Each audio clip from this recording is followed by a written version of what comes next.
Mario Cannon. Stop by, man. You know I'm right. Come on in.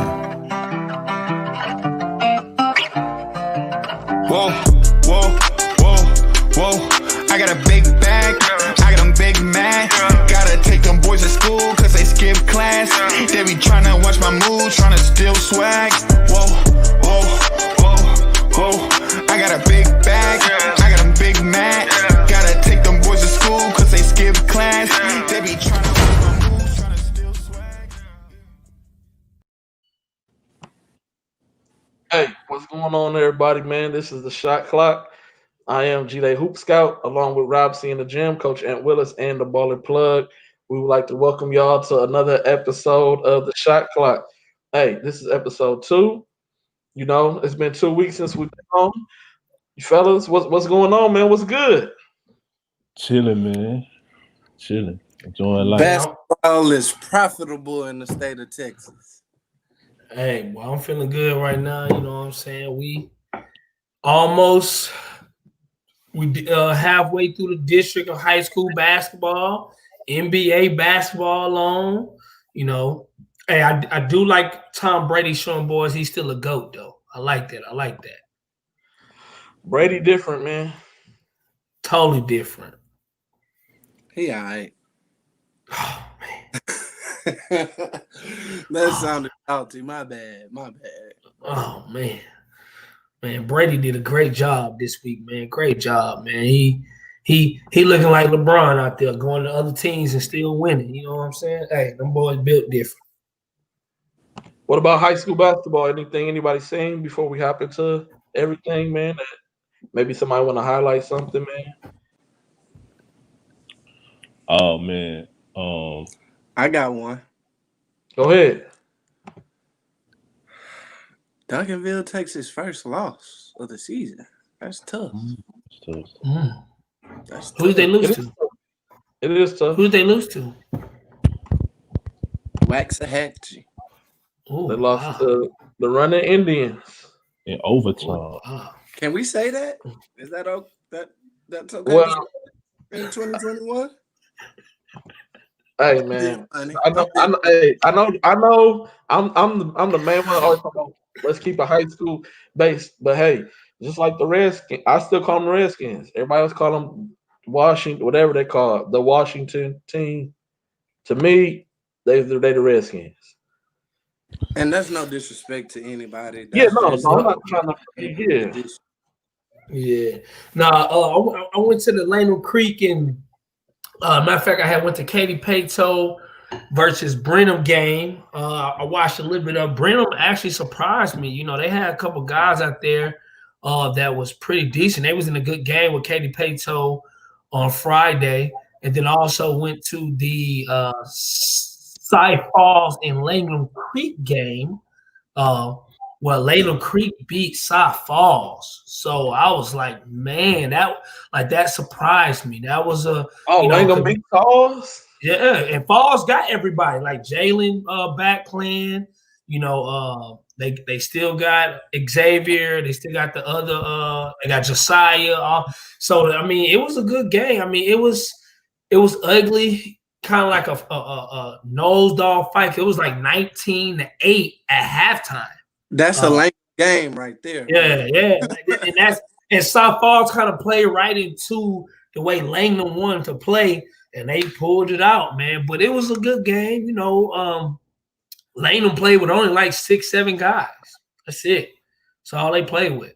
So, but it was a good game. I mean, I think that district with Cy Ranch and Cy Woods are going to be the top two. Like, I think they're going to really be very high above everybody else because I think Cy Creek is on the other side, right? Yeah. Cy Creek on the other side. Yeah, so Region 3. Yeah, so I think, you know, Cy Ranch and Cy Woods are going to be It's one other very, team. very above. One other team is one other team in that district, man. Who? South Park. Yeah, I mean, I like South Park. I like AJ, but it's just that Cy Ranch and Cy Woods, I think they got a lot of pieces that's seasoned. So I think it's gonna be a really good dog fight for them two to see about 1 and 2. I think Park gonna line up like 3. Okay. All right, for everybody tuning in, man. Hey, it may look like I'm cross-eyed, but I'm really not. My camera is doing some weird trick. So look, I'm turning my head this way. I don't know. But hey, we just like to welcome y'all to the show. Real quick, no matter if you're on the Facebook, the YouTube, or on the Twitter, make sure that y'all share the show. Just share the show real quick, and we're gonna get into it, fellas. Hey, y'all see that boy Toe in the comments talking about Summer Creek going to state? Yeah, hey, I saw him, man. I responded to him, man. You know what I'm talking about? I told him, hey, I said anything can happen. And so, speaking of Cy Ranch and Langham Creek, let's.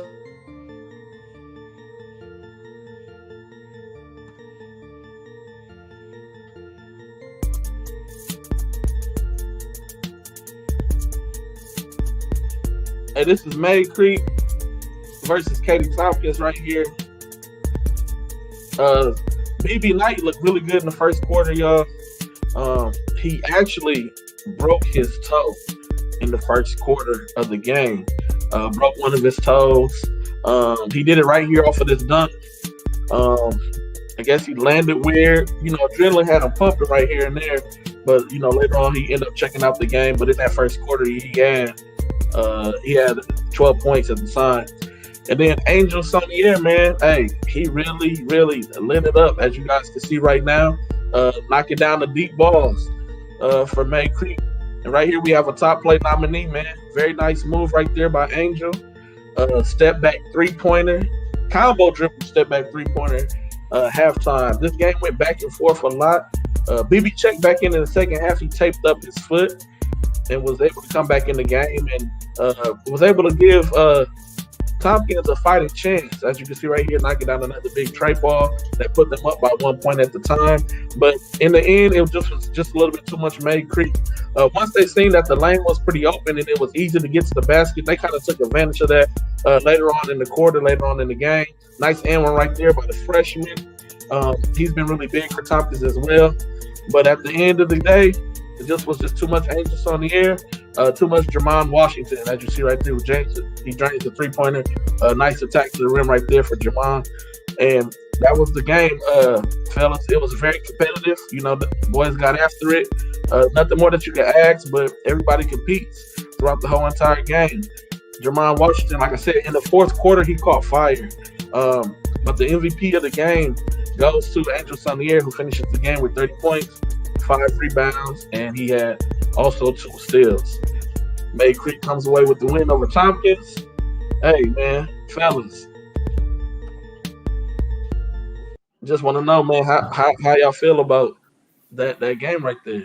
It was a good game, but I'm gonna top my hat off to BB for coming in the second half, showing really toughness, playing through that injury. He's been fighting through some injuries the last couple of years, so I tip my hat off to him off top for that, man, because that's really a key thing to watch for a high school player to come in, tape his toe up, and get right back on the floor. That's some Kobe-like type stuff right there. Yeah, it is. I spoke with his dad after the game, and he was saying that, you know, he broke the toe, and, you know, they was unsure there in the first quarter on when he did it, if they was even going to put him back in the game. Yeah.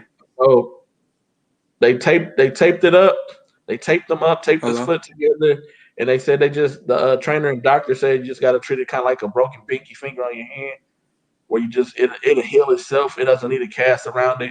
Just make sure that you tape it up really good and make sure that you got a lot of good support around it. So, you know, he has to make sure that he keeps it taped up really well and wear some thick socks.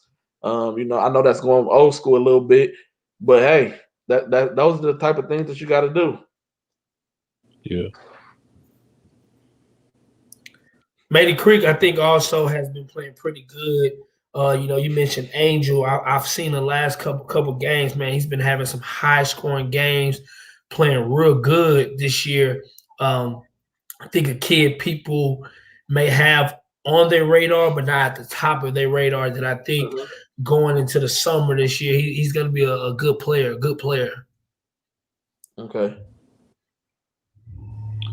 Yeah, I was was kind of shocked by the outcome of this game. I mean, shout out to Coach Anthony Favre. He always had his team very well prepared with the X's and O's. Got to take hats off to him for that. I really didn't see this. I really didn't see May Creek beating them, but that's why you play the game, though. You know, I thought it was gonna be a battle of Tompkins and Katie Taylor for the district, but May Creek done threw their hat in the ring. So they came out well prepared. They were shooting it well from three. Hey, can't take nothing away from them, man. Okay. Okay, hold on. Oh, here we go. All right.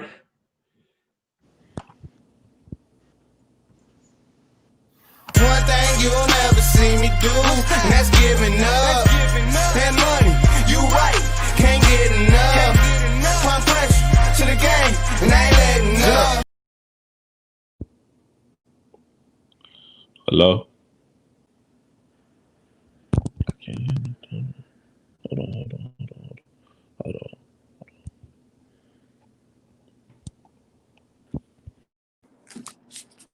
Chemo, you can hear me? Because I can't hear you. Hold on, let me figure out what's going on. Give me 1 second. Hold on.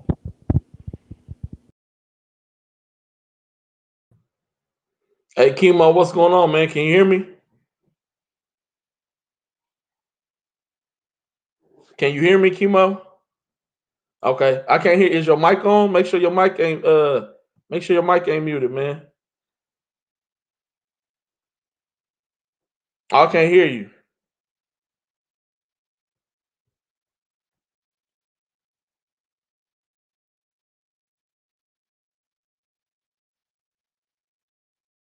You might have to unplug your headphones. We're gonna get Chemo back on for the Rob C. Carroll's Corner real quick. Gina, you can hear me? Yeah. Okay. No, it's something to do with his headset. Okay. It's something to do with his headset.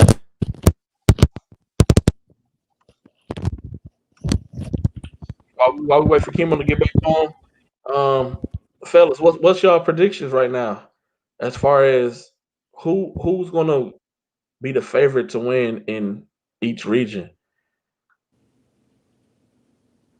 Who y'all got come? We know you got Bel Air, G-Dot, man. Who? Parents. You might. It's all about what team has their kid not on the COVID list when it comes playoff time. Like that. Yeah. It's a crapshoot. 10 teams got a chance. But if, Lord forbid, something happens and that team, like in football, that team who had to quit because one of their kids tested positive and they couldn't even play that game. Yeah, Elkins. I'd be highly upset, but I get it. Those are the times we are in. But if I know anything, it'll be the team that has a good understanding from their bench players who know their role.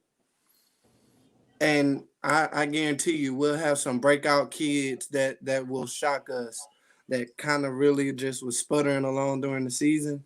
And then they got in the playoffs, and then they got that opportunity, and a star is born. I got Tacita as one of those schools. Okay. I think their depth of how many players they got on their team that they can play, that would help them a lot this year with the situation. So I got Tacita as one of those schools. And I got to throw Duncanville in there for sure. Got to. Got to throw them in there. Definitely, man.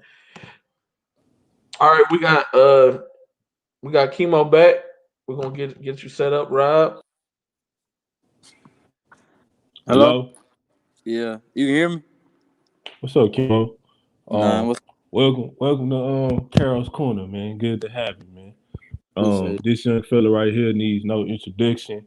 Last year, first team all district, averages of 15 points, 2.5 assists, and 5 rebounds. This year, he averaging 25 points, 4 rebounds, 2 assists, and 2 steals per game. Good to have you, man. Appreciate it.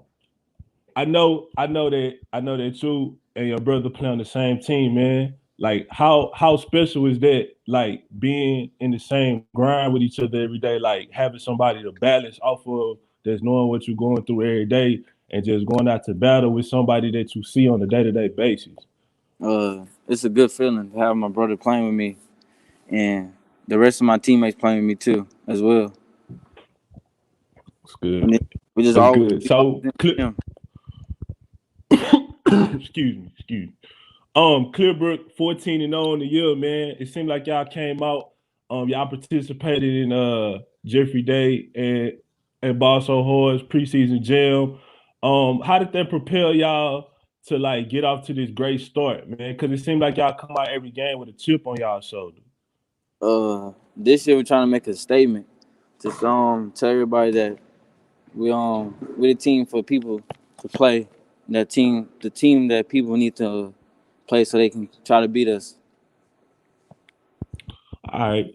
So you was playing AAU for the Defenders this year. Just tell the people, how was it like playing AAU and in the recruitment process of your junior year, doing like the COVID-19, like how did that affect you? Like, because I know y'all wasn't able to go travel and play a national schedule like y'all normally would.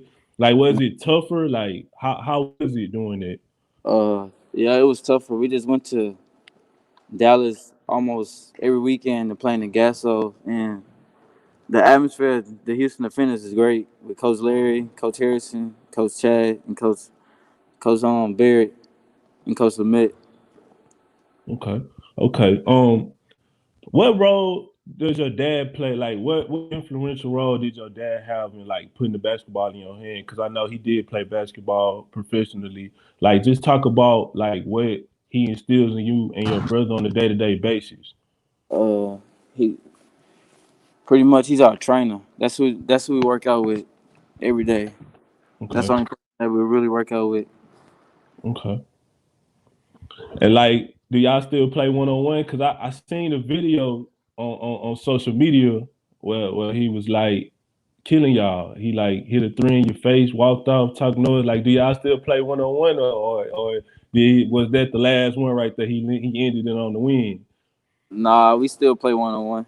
Who get the best of them matchups? Me. All right, man. Last question before we jump into for my special thing. So if I was to ask you, Clearbrook season ends well if what? If we all stay locked in. Okay. And before I let you go, man, we're gonna play a little game on the Carol's Corner called This or That. So I'm gonna give you 2 options and you tell me which one you like better. All right. So would you rather get a game-winning block or would you rather get a game-winning dunk or a game-winning steal? Game-winning steal. Okay. Michael Jordan or LeBron James? Michael Jordan. Smart man. Ham and cheese or peanut butter and jelly? Ham and cheese.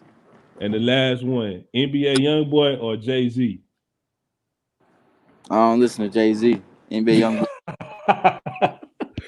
All right, man. I appreciate you, Kamari, man. Y'all go check out Clearbrook, man. They undefeated, man. One of the best teams in the city, man. 14-0, man. Y'all go check out the Wolverines, man. Thanks for coming on, Kimo. Appreciate you for having me. No problem. Man, Kimo, man, you gotta listen to Jay-Z, man. What's going on, man? Boy said what though? NBA who? Man, come on, man. Hey, put your arm. Gary. Put your arm down, man. Gary, he's 16, man. Come on, bro. Come on, bro. Don't get mad at me. Hey. Get mad at the question answer out here. Gary, What up? I told you already. I said that's common. Like, he's 16, 17 years old. That's common. I had to balance it because he young. Yeah. I had to balance it, man. Yeah, like, that's a great You question. could have been like the baby or Lil Baby. You can't be generations. Yeah, or NBA Young Boy or Lil Baby, because I'm going with Lil Baby. You know what I'm saying? Like, Okay. Oh, yeah, I for ain't mad sure. at you on that one. For sure. no. You just I can't like the first. Jay-Z versus Young. Yeah. Hey, hold on. They from the booth. They never Yeah. go against anybody from the booth. Exactly. Come on, man. Go ahead, Rob, man. Look, man, I asked my questions on the Carol corner, man. Okay. I don't want to stand on that block. Uh, No smoke. No smoke. I No will- smoke. I will say this real quick though. I asked the question on Twitter about what game should I break my post-COVID stay for, and Kamari did reach out to me, and I ended up going to that game with G-Day. That was on December the 14th, and he had 32 points on 6 of 8 3-point shooting against Bush, and he played really well, really good defense on one of his best friends, Tyler Smith. So I was excited to see that. Like they was locked in, he was locked in. It wasn't no buddy ball. And I told him at the end of the game, like, if you call me to come see you play, that's how you got to play, man. So everybody from here on out, they got to stack up to that, man. Man had 32. That's the highest scoring game of the season for him, man. And Clearbrook, one of the smaller teams in the area, but 14-0 on the season, man. They got some brewing over there. A dark horse to get to regionals, man. Yeah, they be pushed back. Let's hop into this Fulshear Marshall.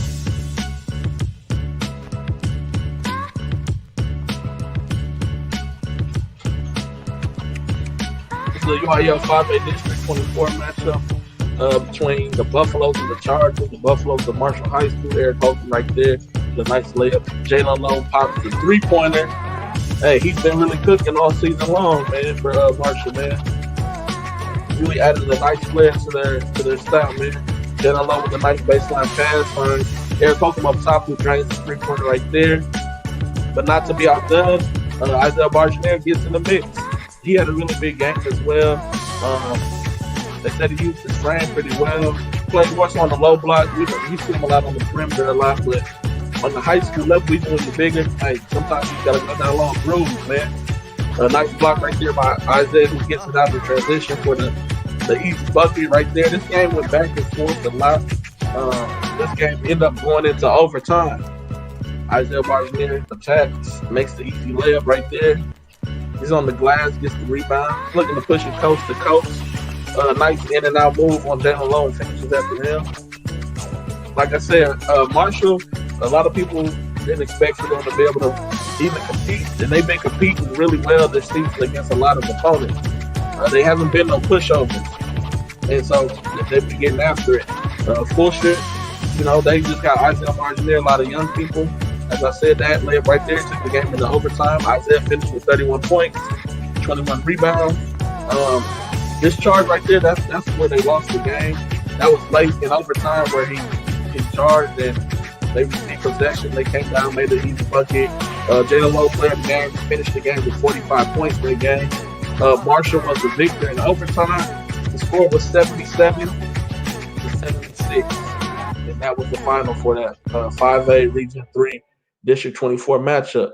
Fellas, hey, how y'all feel about that game, man? What do y'all think? What's your thoughts? Jalen Lowe, my guy, but Isaiah Bargener should have dunked that. Jalen Lowe had I ain't gonna lie. 45. He finished the game with 45. That's tough. That is That's tough. And he's a player that a lot of people aren't really talking about a lot right now. I think it's because the transfer from Kincaid and but everybody knows Jalen Lowe can play. Like at the end of the day, he can play basketball, man. The kid is talented. I think a lot of people sometimes want to I ain't gonna say want to be tougher, but I just think he's a kid that knows how to play the game, very skilled. He can score, he can pass, and he can shoot the rubber, the skin off the ball, man. Like the kid is good, man.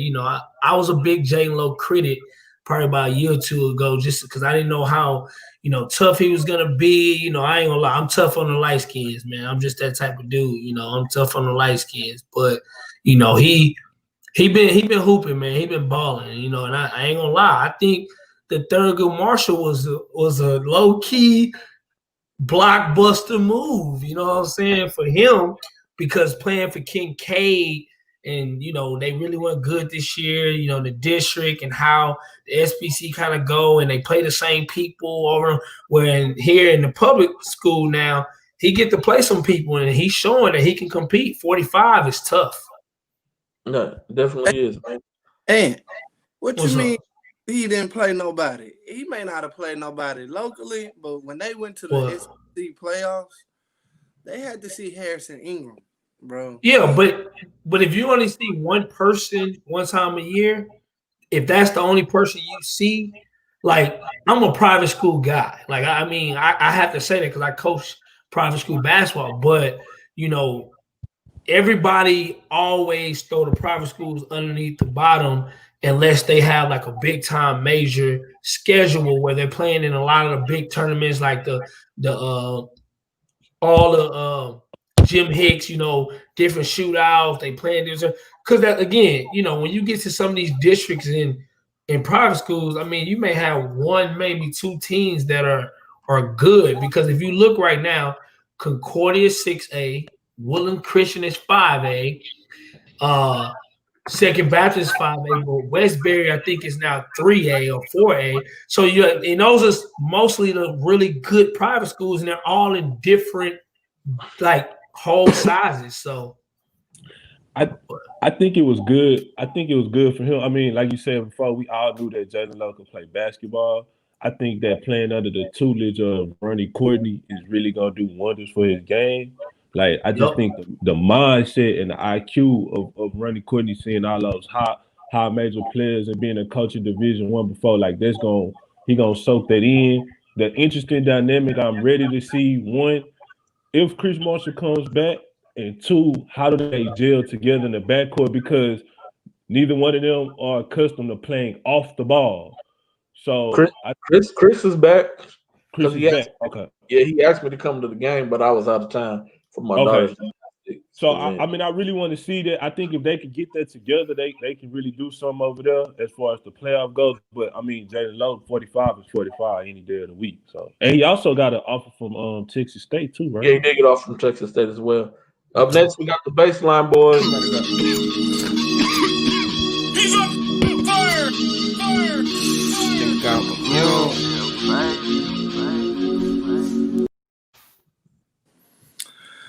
Hello, world.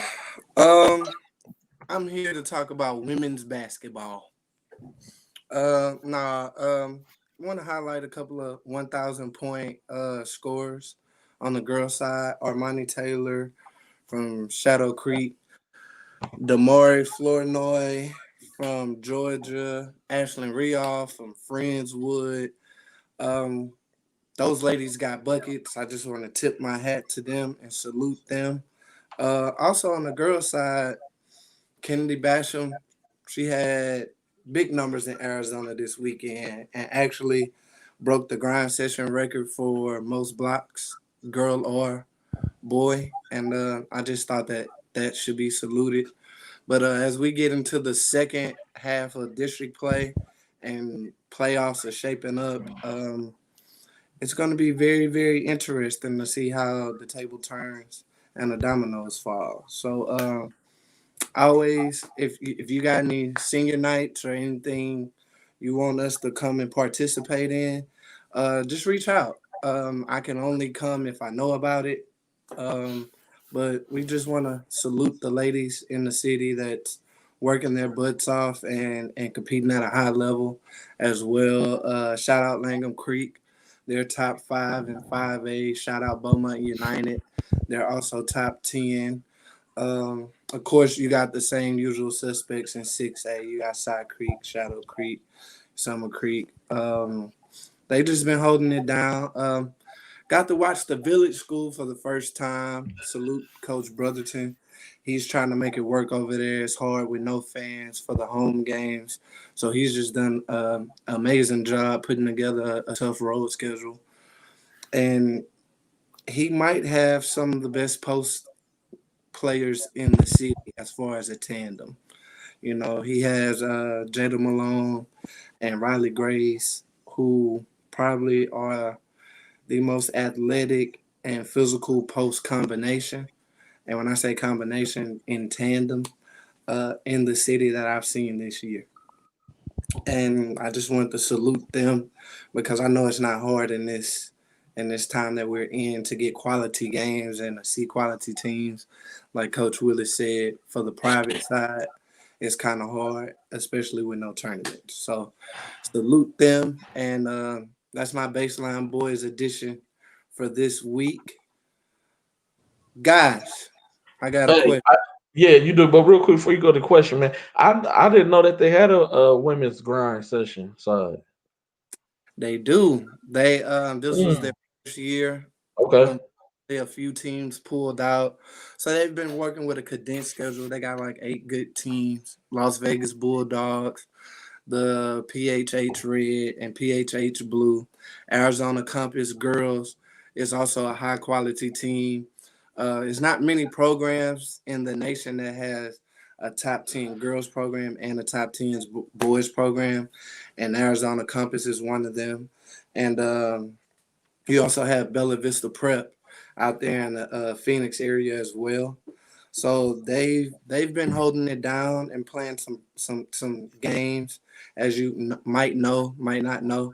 State of Arizona and the Arizona Independent Athletic Association, they've shut down all sports, so they're kind of going back to club basketball / hey, we really don't know. So over the weekend, coaches was trying to figure it out for their kids, and it's really murky waters. But yeah, they have a grind session for the girls. I was supposed to check out the stream, but as you told me, Mr. Day, that Tanager stream price is a little different.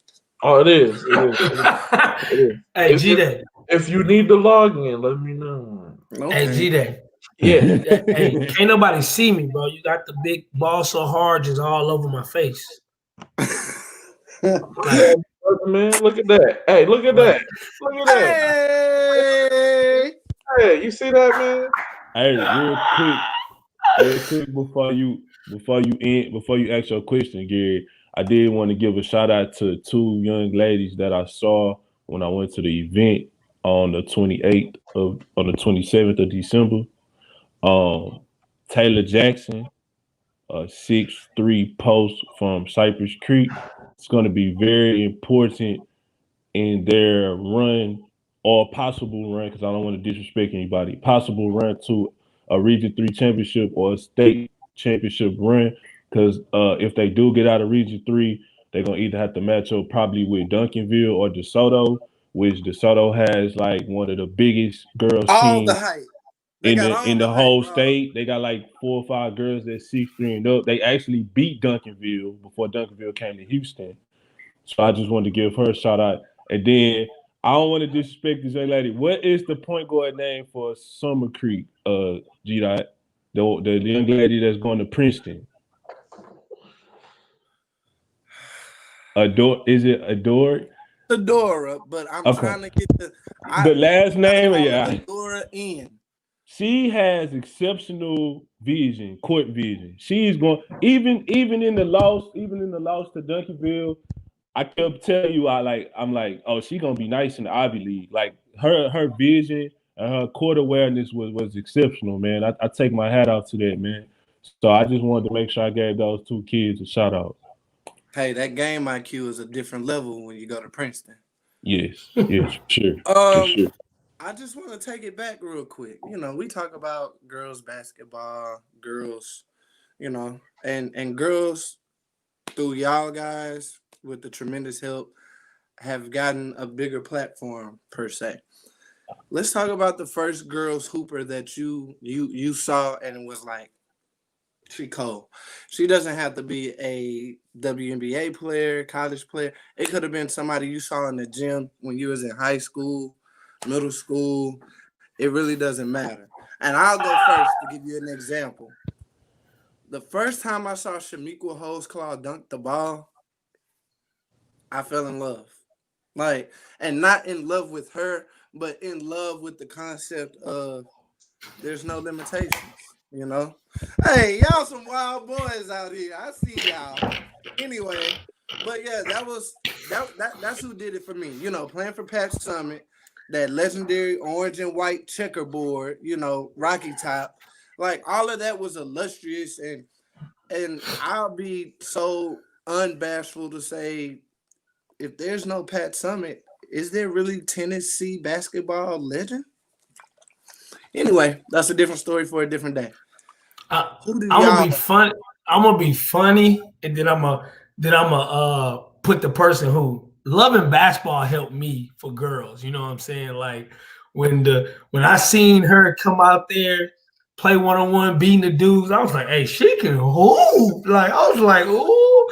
Like honestly, that's what made me really start liking basketball. Like I ain't low key, but I will say Houston had one of the greatest experiences early on in WNBA history basketball. We won 4, and I will say I just got to the GOAT Cynthia Cooper next to Cheryl Miller, but Cynthia Cooper really that group: Cynthia Cooper, Cheryl Swoops, Tina Thompson, the point guard who passed away, Kim Parat. like that, Kim Parat, like that group there.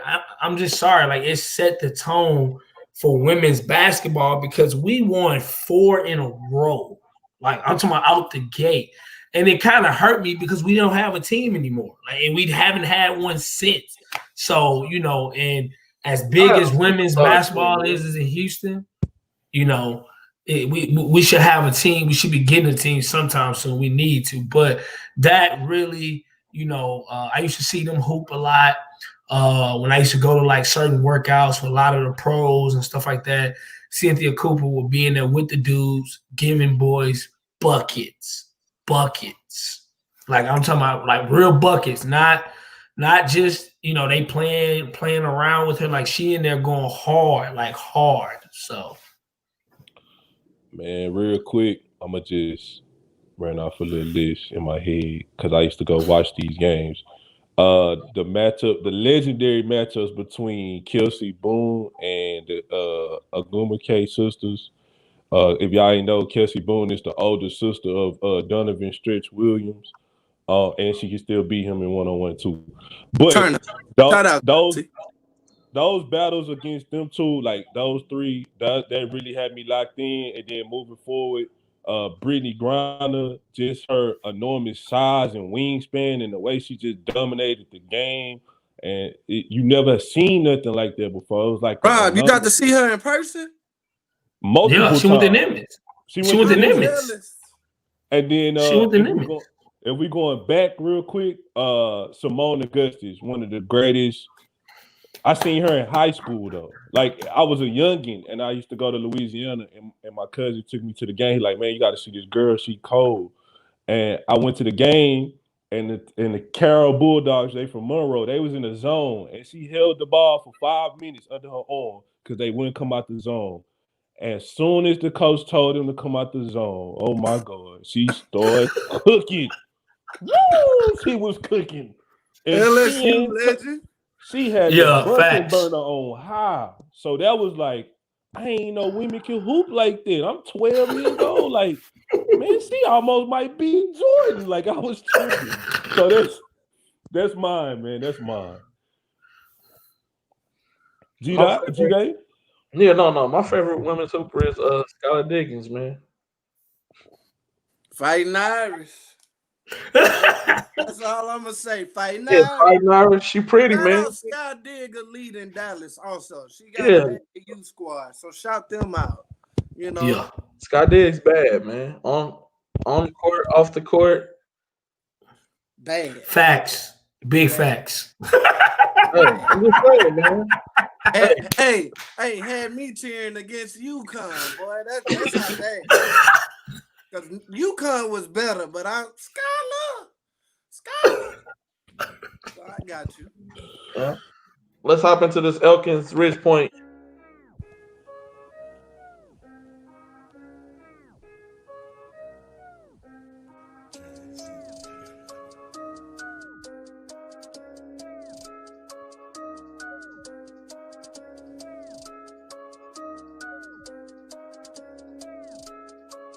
Nice way to find the cutter right there. Matthew Lewis, nice floater.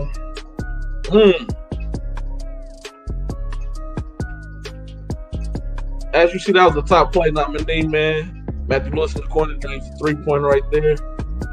This game was a very highly competitive game between Elkins and Ridgepoint. Chris Johnson with the nice defense right there. Comes down two-hand jam. Hey, I really like, and we'll talk about it after the video, I really like the maturity of Chris Johnson this year. The way that he stepped up, and he has stepped up all season. Chris Johnson with a nice baby body right there. Hey, sometimes you got to be careful with who you jump with, man. Another top play nominee. Matthew Lewis throws it off the glass.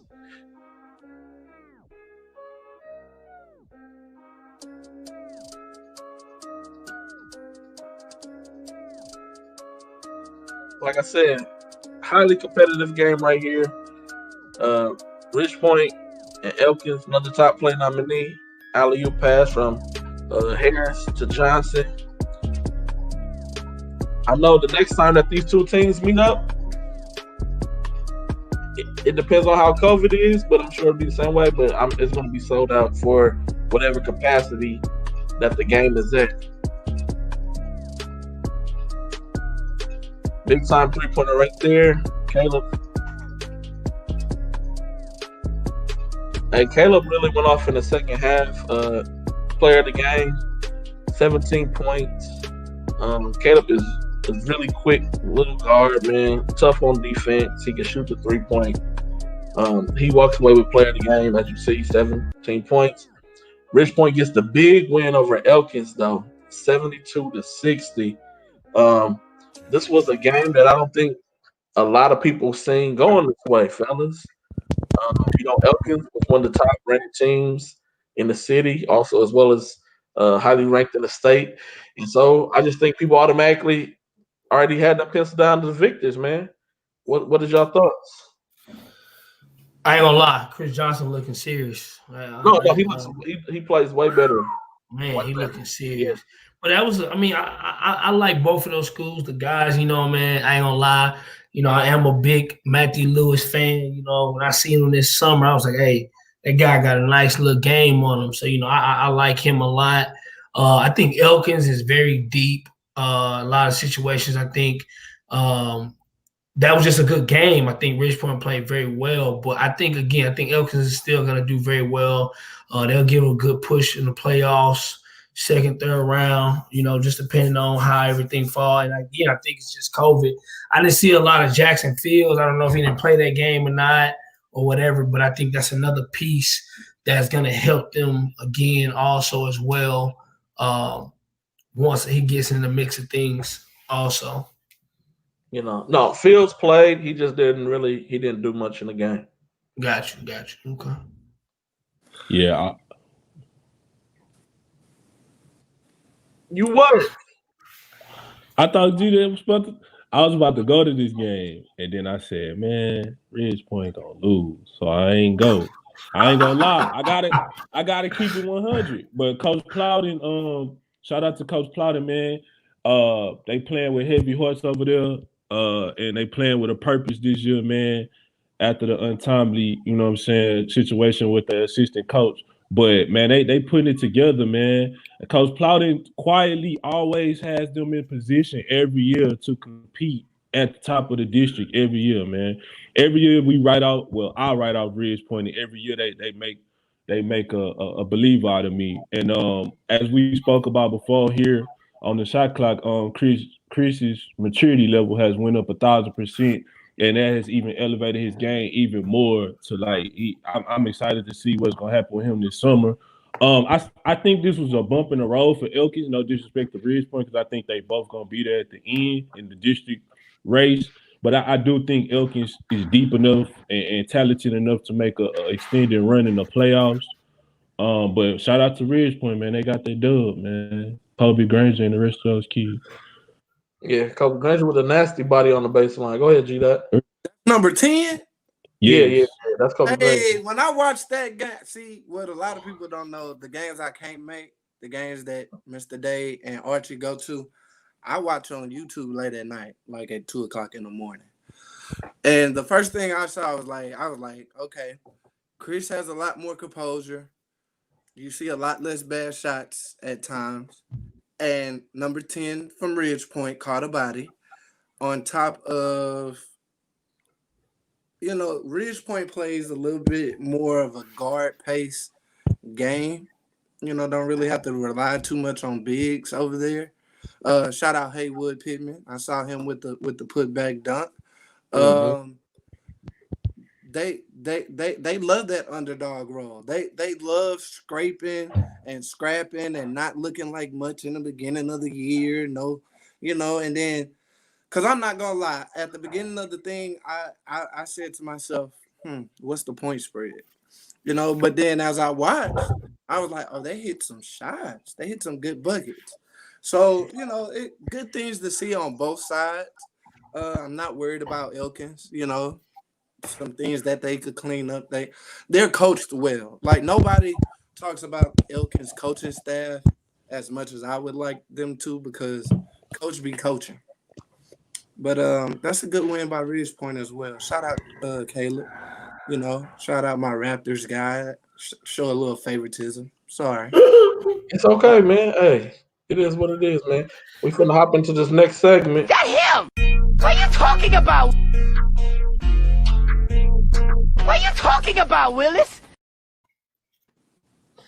What's good, world? Again, just to give y'all a rundown of what you're talking about, Willis, it's me just doing my best to give the knowledge of different things that goes on in basketball world to help, the youth, grassroots, and his parents in different situations, how to handle this basketball world. So today I am going to talk about recruitment and understanding your face value. Off with recruitment, I think the biggest thing that I would say is that we as parents and players in high school, we need to, going forward, ask the tough questions. And I think sometimes we think we're asking the tough questions, but I think most of the time we don't want to hear things that we may not like. We want to hear what we do like. But I think we have to start asking the questions about, how is your recruitment going to go every year? What type of guys you looking for each year? Once your son or my son gets there, year to year, what type of guys are you looking to recruit? Do you have a strategy of how you recruit, or you just recruit the best players? Where do you see my kid on the totem pole for your next couple of years due to the guys you already have? Like, we have to start getting very strategic with these questions, because one thing I'm seeing this year, I'm seeing a lot of guys who we had here in the Houston area who we thought were going to do very well at the next level. Things, not playing as much, different things like that. And I think it's because we have to get better with the tough questions and also be honest about face value. And what I mean by face value is, I think we produce a lot of good basketball players, but sometimes we think they're going to be ready to play at the next level, like D1, some guys where it's like, no, you may have to wait a year or two, depending on the school you go to, what level you go to. Then also, I think we have to understand the process in different situations, but also be okay. I think kids, especially with everything that's going on the last year, going to the second year with the recruitment is, guys, go where you're liked. Like, don't get so caught up into the level, because Division I, Division II, Division III, NAIA, it's college basketball. And that's what it's about. It's about playing college basketball. And you also want to go somewhere where you're going to be liked, you fit the system, meaning I think one of the biggest things is, if you're a kid who's used to playing for player coaches, make sure you go somewhere that has a player coach, because some coaches are old school disciplinarians, and some of these kids today, the way they brought up, they've never been cursed at. They sometimes never been playing from behind the A-ball, meaning if they've always been in front of everything and then they go into a situation they had to learn to come up from the bottom, that's a big piece. And it's not saying that they should go where it's easy. It's just saying understand kids today. So I just think a couple important things as parents, I ask the tough questions. Players, I ask the tough questions as well when you're having these phone conversations and texting with these coaches. Understand, make sure the coaches really, really like you and really, really see you fitting their program year to year, especially if you're a kid who wants to play right away. But if you're a kid who wants to go in and just prove yourself, understand the process, because I think that's something as kids today we really, really have to be very smart about. And then always be okay with your face value, because sometimes you will enjoy your opportunity more if you go somewhere where you truly fit. So again, I think that's some important gems. So guys, what do y'all feel about that? Like, what is y'all take on those different things? I think go ahead, G-Duck. Go ahead. They go where you like part. Oh man, go where they love your dirty draws. I've been screaming that for years. You go to the dance with the girl that love you, not like you. And you can ask any kid. I tell them that all the time, man. You don't bring your prom date and be like, oh, she like me now. No, man. Do your research.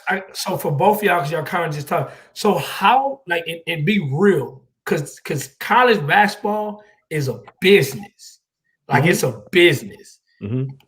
You know, when you go, I don't think dating is a business, but it can be. But my question to y'all is, how do you know that school love you when every coach is giving you their representative? It's kind of like they're not going to give you the ultimate list straight from the hip. Some coaches will, but a lot of those coaches, it's a representative because they have to still get certain kids in their school, certain talents, but sometimes they can tell you what you want to hear. But that's all about doing, well, for me, that's all about doing your research and your homework. Okay. You got to know who the school is recruiting, what style of play they have. You know what I'm saying? Which assistant is talking to you? Is it the first assistant, second assistant, third assistant? Big facts. Are you, when you go on unofficial visits, are you being greeted by the head coach? Are you talking to the first assistant? Like, who are they going to get out the crowd? Like, are you being taken to the back? Like, it's just small things, and it goes to the point of you saying, like, ask questions, and you got to pay attention to details. I think sometimes we as a society as a whole get so caught up in the glitz and the glamour of it all and the extravagance of it all that we don't look at the small, minute details of it. Because if I'm talking to the third assistant, and that, I mean, you got to know, like, it's a board, so it's a number that you are on there. So as the signings get off, like, yeah, you're gonna get moved up, so that means your priority moved up, but that don't mean you was priority A at that time, you know. So you got to ask those tough questions, man. And and going forward, also, like you said too, you got to know who you can play for. I mean, I've talked about this with Jeff before. And you can't go play for a coach in high school, a laid back coach that tell you, hey man, run my system, you go rock out. And you play for him for 4 years and you strive, and then you sign a letter of intent to go play for, you know, the disciplinarian dude who require you to, you know, you're gonna be in the front of the line.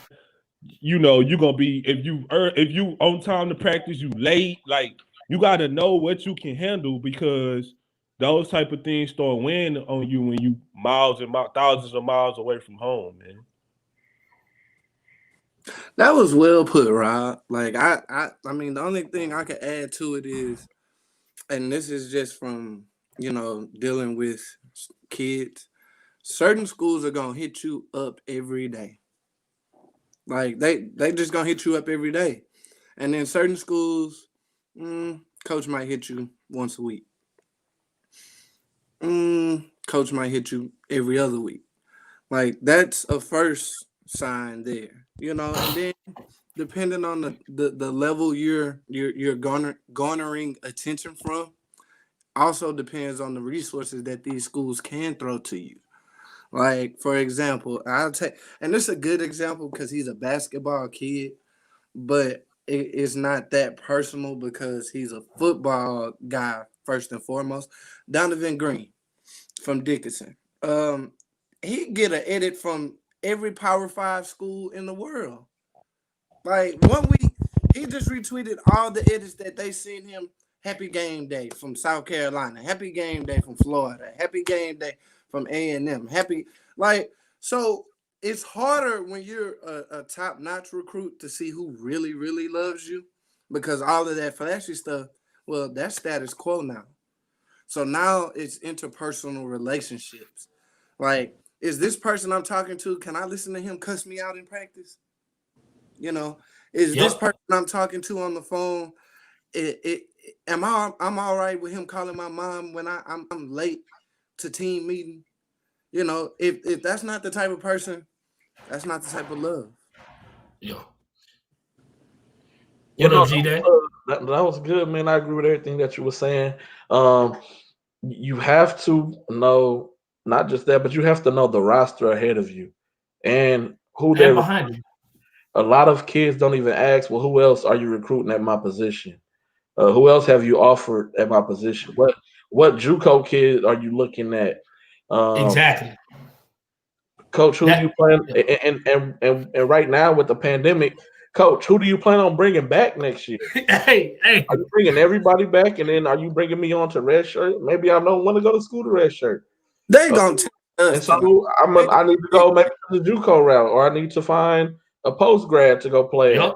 And so those are just some things that parents and players they need to ask. Especially know who you're being recruited against, and then knowing the depth at that school. And so and know the school system, their plays, what the coach likes to do, his tendencies, on how he uses whatever position it is that he's and ask them also, what position are you recruiting me for, coach? Yeah.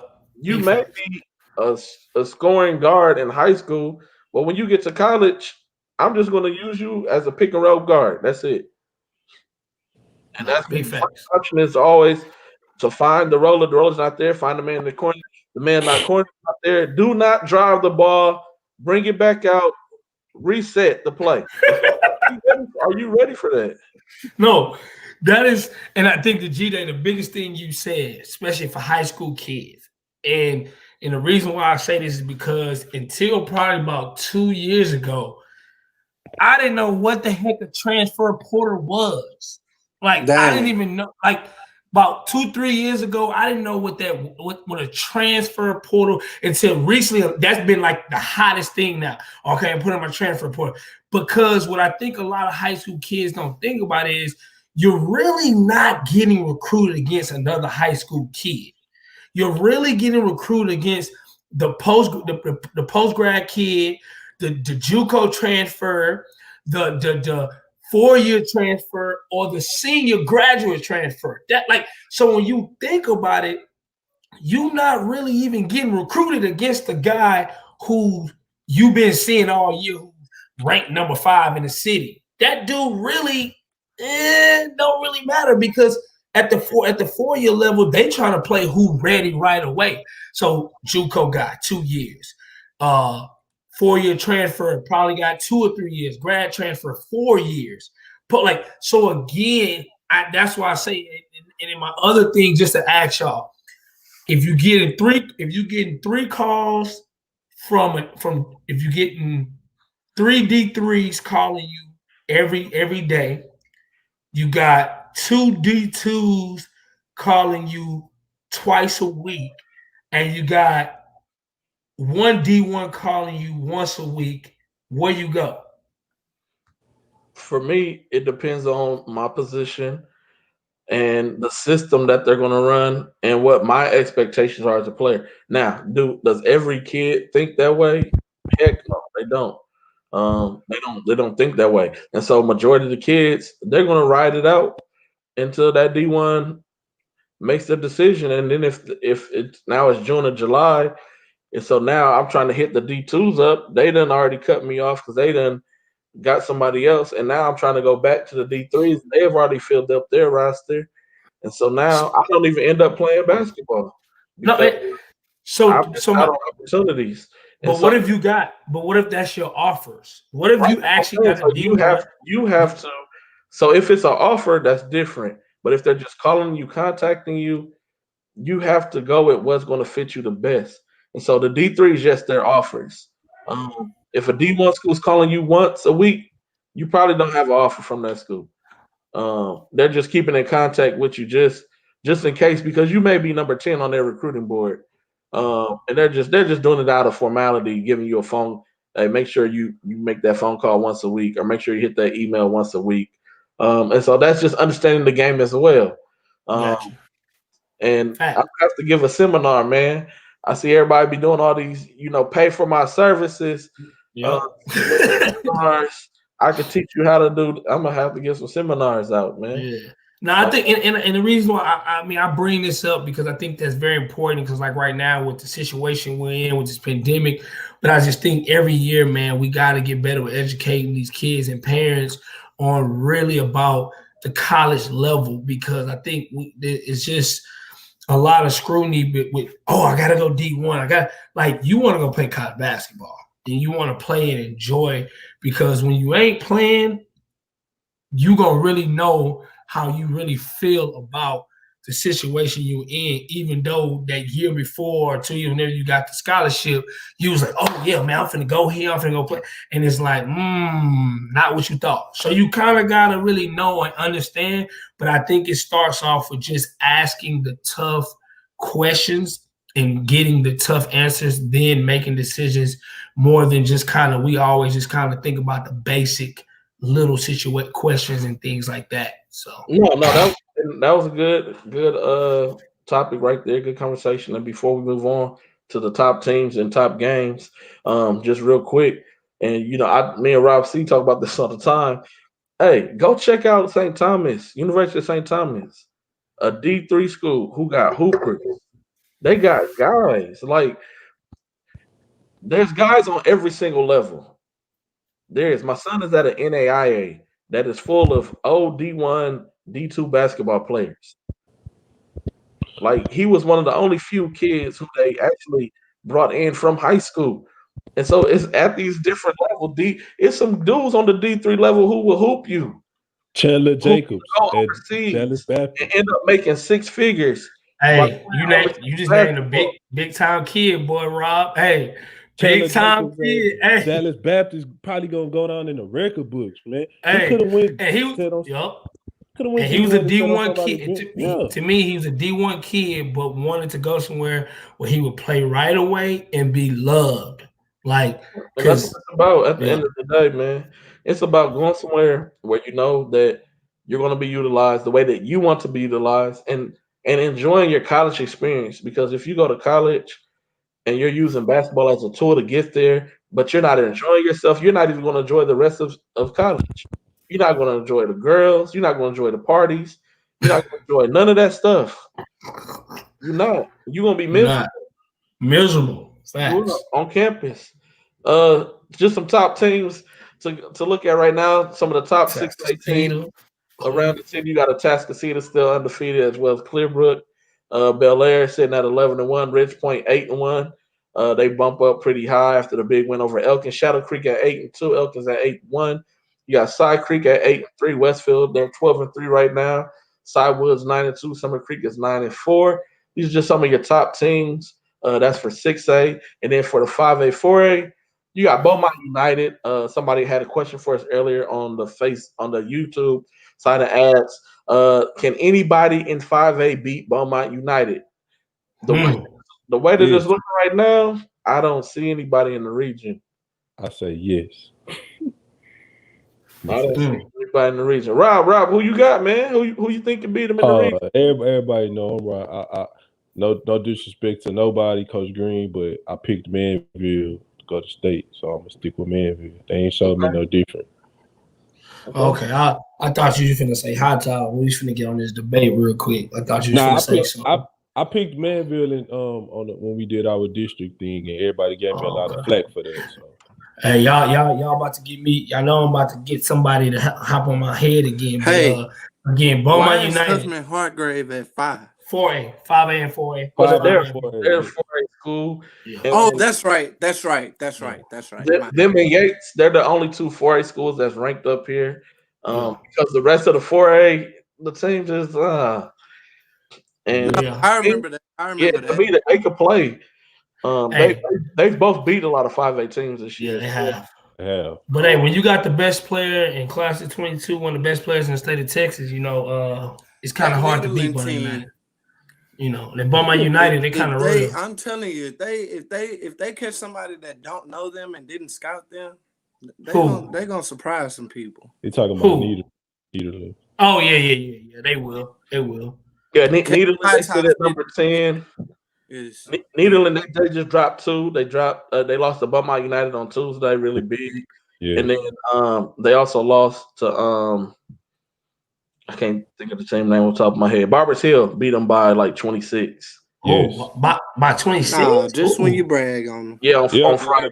They had a But Barbers Hill got some nice little young guys. They got some good. Barbers Hill has a nice young squad, and they should be solid in the years to come. And so this kind of wraps up your 5A, 4A. Shout out to the Manville boys, though. Yeah, shout out to Manville, man. Private and independent, you got Legacy, Houston Christian, Woodlands Christian, Premier Academy. You got Concordia Lutheran, Bel Air, Episcopal. Let's not get it confused. You got Westbury Christian, Grace Christian, St. Pius X or St. Pius 10, however people want to say it. Hey, man. You got Cypress. I always say that because when I say St. Pius X, then some people be like, you mean St. Pius 10? And so if we're going by Roman numerals, hey, how is it? Tomato, man. It's actually, I think it's actually 10. It's Roman numeral, but I just say St. Pius X. They're doing a good job over there. With what they have. With what they have at St. Pius. They're doing a solid job. Westbury Christian. Hey, Chris Felix went over 1,000 points as well. He did. Shout out to Felix. That other team in Bel Air don't look so bad on there, huh? They for everybody to leave, Coach Bel Air. and has some nice kids over there. I watched some of those kids when they were in middle school. They're gonna be something to reckon with. And they have Justin Begg over there too. Yeah. They about to get some more kids next year too. Man, 6A. So I think GWBU was talking about that before. That it's like that year when Tompkins went to state, when you had Deer Park and A-Leaf Taylor, like that 6A regional, you could just throw a whole bunch of names in the hat right now and just blindly pick somebody. It's hard to say who's gonna come out. Who's gonna make it? A 6A. We didn't even talk about it. Shadow Creek dropped the district game against Dawson. I thought they was gonna go undefeated in the district. I thought they was gonna run through their district too. I'm not gonna lie. Rivalry game though, look, perfect example. Bel Air, whatever, is there, and Lamar is 4-11. If you don't think when they play records go out the door, so that Shadow Creek dropping a game, I don't think that's dropping a game. I just think that's a division game, and division games are hard to win. No, it is. It's hard to win a rivalry game. It is. And just to put it in perspective, since you brought that up, yeah, I mean they took away a lot of Dawson kids when they built the school, as well as a lot of Fairland kids as well. So it's tough. And then even some of the high tower kids, they took they pulled a lot of different kids from a lot of high schools. So yeah, that against those teams, yeah, those games will be tough. They will be. A couple of top matchups going on this week. We're going to talk about 3 from each day. This is Monday. Tomorrow, you got Memorial versus Cypress Creek. That game will be played at 5:30. I got Memorial. Who you got, Creek? I got Memorial. You got Memorial. Memorial just lost to South. They just took a big loss to South Fair the other day by like 2. When the last time you seen them lose 2 in a row? That's true. Hey. See, I'm gonna let you know right now. You might one up them, but it's hard to beat them 2 in a row because of the principles that they're taught over there. But that's no disrespect to my boy Braylon and Mr. Weisinger and DJ Richards at Side Creek. I just know how hard Memorial is. Is that game at Memorial or is that Side Creek? It's at Side Creek. Okay, that might be an evening factor for it, but I got you. I got Shot Creek. And then you Yeah. got Fort Bend Bush versus Fort Bend Dulles. Dulles started the season off 8-0. They've dropped 4 in a row. All 4 games have been district games. Bush hasn't won a district game either. So this is a battle between the winless district teams. Who y'all think gonna pull out the victory? Against who? Bush versus Dulles. Bush and Dulles. Well, I was That's trying a to good be one. nice and not talk over everybody, but No, you just say your pick, man. I talked to some insiders at Bush. I asked what was going on, and they assured me that they had righted the ship under condition of anonymity. So I'm gonna go with Bush for that Well, reason. I haven't seen Dulles play this year yet, but I'm gonna ride with Bush. Yeah, I got Bush too in the game. I got Bush. That Dulles has no matchup for Brandon Love or Tyler Smith. I got Bush. Yeah, That's true. Then next you have Fort Bend Travis versus. I got Travis. Travis. Joe Ranch don't. I they didn't know don't- Travis was that good this year, stop record that, but wise, and that's just they're- because I haven't been able to get out and see a lot of teams. They're good, but I don't think as good as their But I'm record. gonna go with the underdog George Ranch. Didn't George Ranch just beat Bush? Yeah, they did. They did. I'm very, very, they got some kids over there. I heard they got a big man that's a little young, but he did a little. He hurt damage, right now. so I'm gonna say they're gonna keep rolling. You talking about CJ Barnes or the other kid that just came off an injury at Joe Ranch? Gary. Who y'all got? Oh, you can't hear me. Oh, I'm going with Travis in that game. Yeah, I got Travis, man. Makai McIntyre, Cam Crockett. I got Travis. Shout those guys out too. They've been hooping. Tuesday, 3 games on Tuesday. Bel Air versus Westbury. Bel Air is 11-1. Westbury 7-2. Oh man, it's a tough one. I got Westbury. No, I can't pick this guy. I got Bel Air. Bel Air. I'm going with Bel Air. They should win this game. I got Bel Air. I like the backcourt matchup though with the Clay twins and Elijah and Jalen. Battle of undefeateds in district. Katy Taylor versus Seven Lakes. Katy Taylor is 10-2. Seven Lakes is 11-2 on the season. Both teams are undefeated in district. I don't think a lot of people seen this coming in. Not at all. Who do you guys? This game has a lot. It's going to deal with a lot of momentum shift. I got the got Jake Sniper. Jake and Anthony Pilser versus my man Geronimo from the Defenders. No, that's Geronimo plays at Side Lakes. Side Oh, Lakes. wrong Seven Lakes. Wrong He's Lakes. the I freshman. apologize. He's the Yeah, they got I AJ apologize. Bates. They got some young guns over there. Baker, your freshman. They got I some ain't young gonna lie. guns. Unless they plan to put 2 on Jake the whole game, Hey, he on fire. He got something to prove senior year. I'm gonna pick Katy Taylor, but 7H known to have tough defense. They play that pack line defense. They slow the game down. They gonna make Jake on the work. Trust me. It's gonna be a closer than you think type of game, man. But that's cool because the last couple of games or the last game, Anthony Pilser was the leading scorer. So they got to have something for both, right? I True, agree yeah. with the back line defense. But that's an interesting matchup right there. It is. I'm looking at that third matchup though. That's tough. I ain't gonna lie. As much as I want to go for, Y'all going to the Concordia Houston Lutheran. Christian Concordia Lutheran game in person? I think Houston Christian it's gonna be a tough game. Houston Christian that Noah Khan. I ain't gonna lie. Noah Khan versus Trey Miller is gonna be something real good, real something to see. That's 2 red-nosed pit bulls finna just go at each other. I'm talking about that game there finna be something serious. Like like that's gonna be something serious. You know, that's gonna be a good game as well. Houston Christian, Concordia Lutheran. Tough game, man. And so those are the top 3 games on Tuesday. Moving on to Wednesday, top 3 games. Wednesday, you got Kingwood 7-5 versus Summer Creek at 9-4. Travis versus Elkins.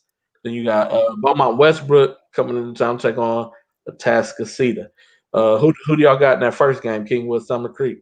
Contrast the styles, slow it down or speed it up. I think I'm gonna take Summer Creek in the game. Okay.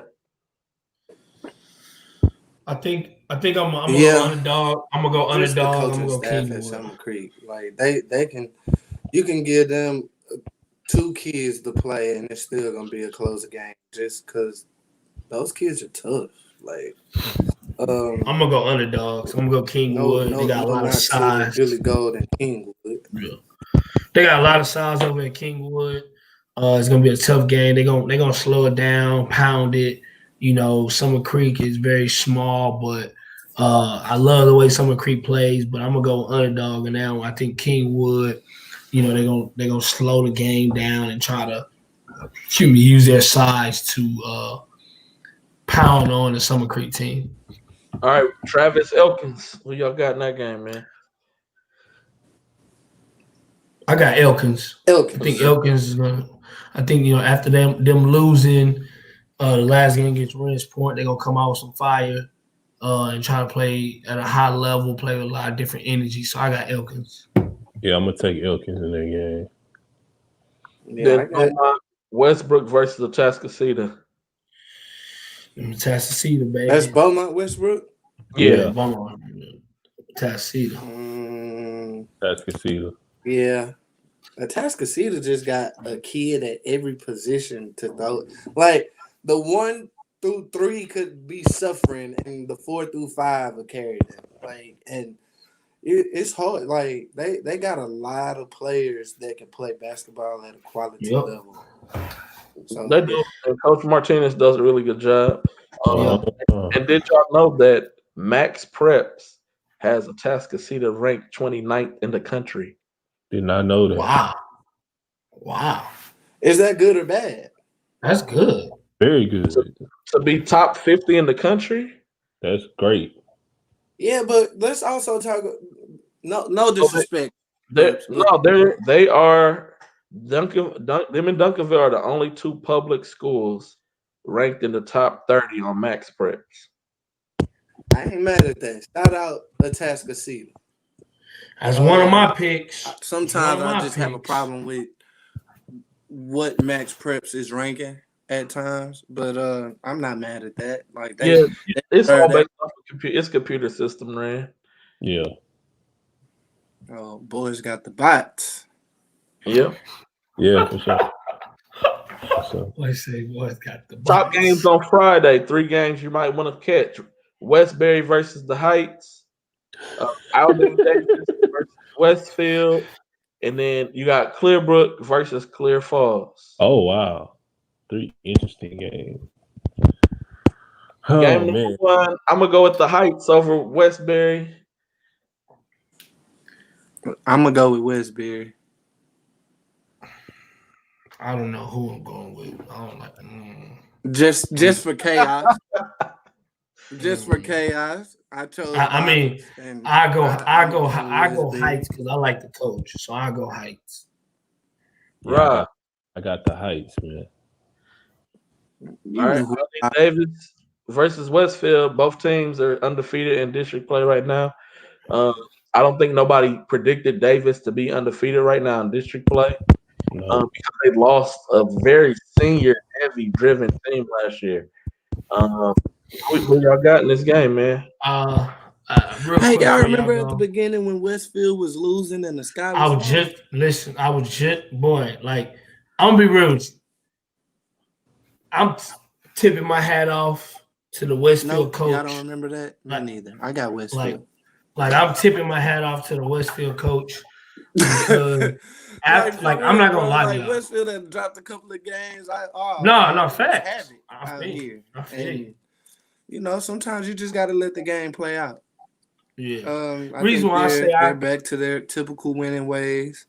Yeah. I saw a tweet. Jaden Chaney is the assist leader again. Shout them out. Yeah. I think he does a great job over at Westfield, especially last year after last year's season. I did not think Who you got, Westfield was going to Rob? be good this year. Like, I didn't think they was going to be good this Wait. year.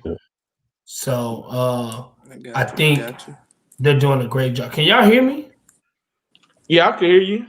I don't know if Gary can hear you. Yeah, I don't think Gary can hear me because he keep talking over me every time. Is Ant talking? Yes. Yes, Ant is talking. I haven't been able to hear Ant for I ain't gonna lie. Yeah, cause you talking over him. Like every time he talking, you talking over him. It's all right, man. Rob, who you got, man? I got Westfield, man. Coach Goffey been doing a good job. He got them doing old school drills and stuff. Nobody thought that they was gonna be at this point right now, like Gary said earlier. So I got Westfield. All right, Clearbrook versus Clear Falls. Ooh, what a matchup! What a matchup! Clear Falls, they were undefeated, but they lost yesterday to Clear Lake. Tough game. But still number 1 versus number 2 in the district. And this game is when Friday? These are Friday games. This game's at Clear Falls. So you got this game. Heavy point guard matchups right here. Kimo and Smurf versus Orlando Horton. Falls also has they got their football guys back, so that's gonna be a lot of weight moving down low for them. So hey, I'm still rocking with Clearbrook. I would like for Clearbrook to get a loss before they go into playoffs, though. Just because I feel, Rob, and I see you shaking your head. People can't see you shaking your head, but I can see you shaking your head. Rob, I know, man, about the voice thing, but hey, that's why I prefer teams to take the L now versus taking the L in the playoffs, because at least you get the loss out the way. You know what it feels like to lose versus going undefeated and then losing in the playoff and your season comes to a halt that you wasn't expecting. I have to agree with him. And the reason why, when we was at Concordia that year and we were winning, and then we lost that one game against Bishop Lynch from Dallas, we were able to, the next time we played them, we beat them, and that was it. It was just, from there, it was just a smooth ride. We ended up 43-1. So I have to agree, because that is true. You kind of want to get that little adversity out the way early so you can learn from it and move on when you know you got a team that's going to be really, really, really good. Because you got to have some adversity. No, I mean, I get You know what happened to Klein Forest, right, man? Yeah, we ain't gonna talk about that. They held the ball with an All-American on their team. But anyway, the basketball guard paid them in the state championship. But for the purpose of this game, man, I'm gonna pick Clearbrook. I know Clearbrook too, got a lot of size, but we've seen Clearbrook like muck up the game and make it where the referees got to call fouls or they don't. Like Kimo and Orlando Horton gonna be going back and forth, but I got Clearbrook in this. It's gonna be a good game though. I might go to this game. All right. You got.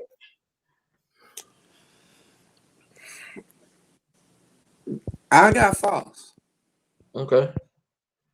And just because Clearbrook's been cruising. They've been cruising since the preseason jam. Like I feel like Falls might creep up on them.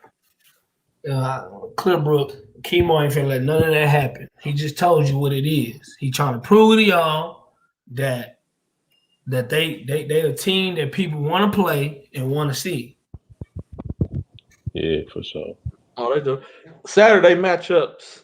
Before we get into this top 10, you got Klein versus Klein Kane. Both teams sit at 1 and 2 in district right now. Klein Kane just took an L to Tombo. That's a 12 o'clock game on Saturday.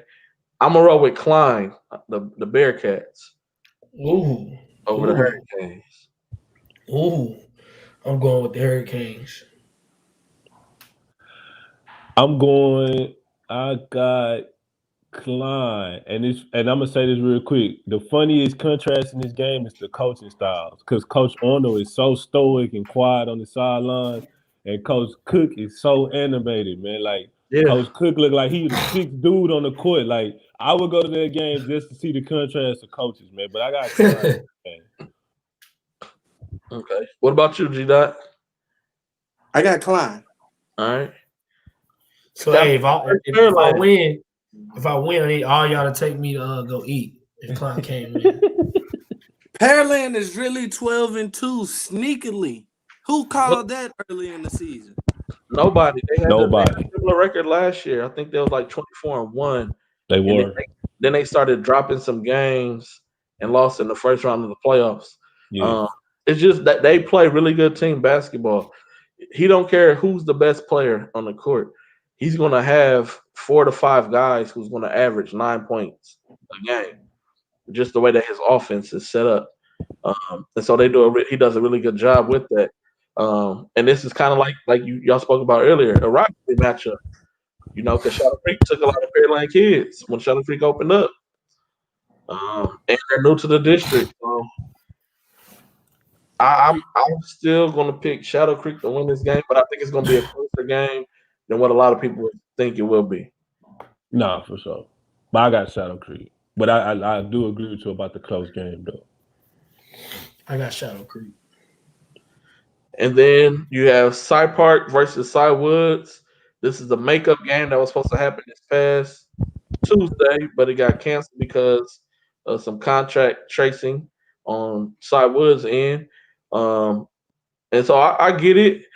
We only had 6 kids who could have played, and so I'm not going to chance it to have somebody foul out and all this other. So I'll wait and make up the game when I'm fully staffed or fully manned. But I still feel Cy Woods has more experience varsity wise, but I think Cy Park's going to come away with the win.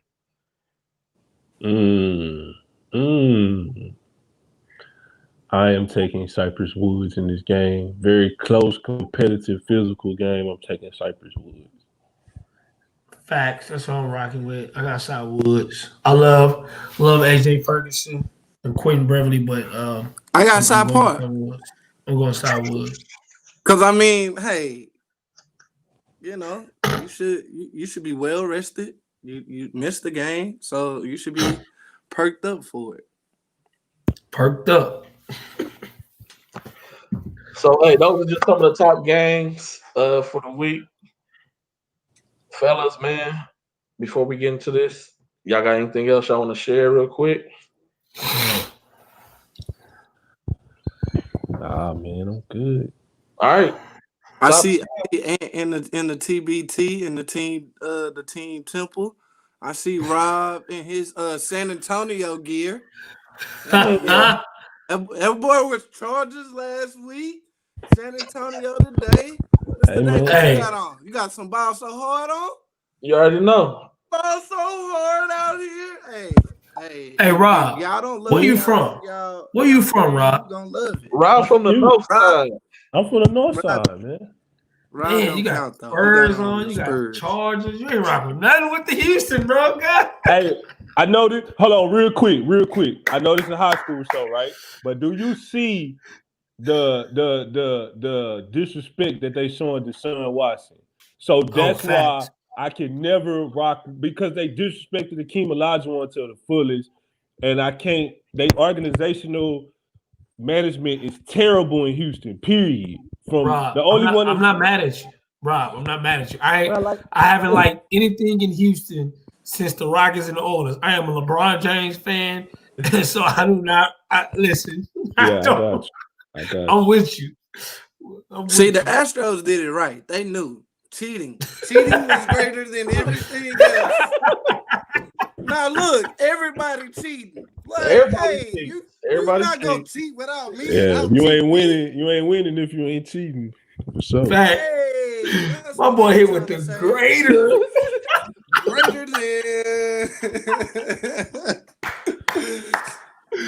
Oh man. We're about to hop into this top 10 plays.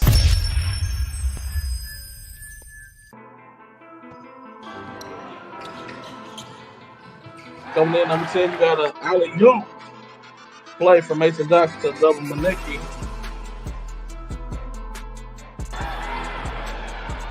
Number 9, you got Matthew Lewis off the backboard, hanging with Pittman there to clean it up.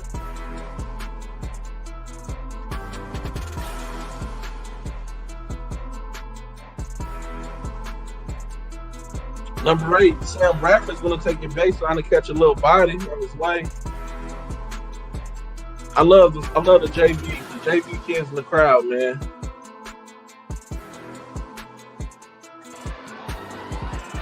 Number 7, alley-oop, Jacoby Harris center, Chris Johnson for a two-hand alley.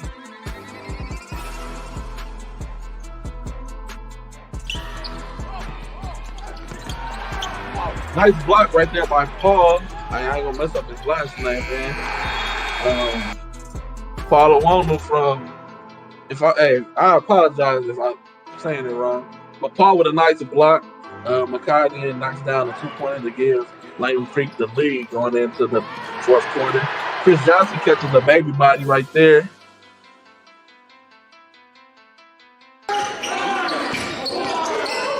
Number 4, you got Angel Sonier with a nice cross step back. Slice and dice thing to go into the half. Nice little move right there, combo move, Angel Sonier. He finished with 30 points in that game, by the way. Hey, that's tough right there. On your head, young man. Kobe Bryant. Ball.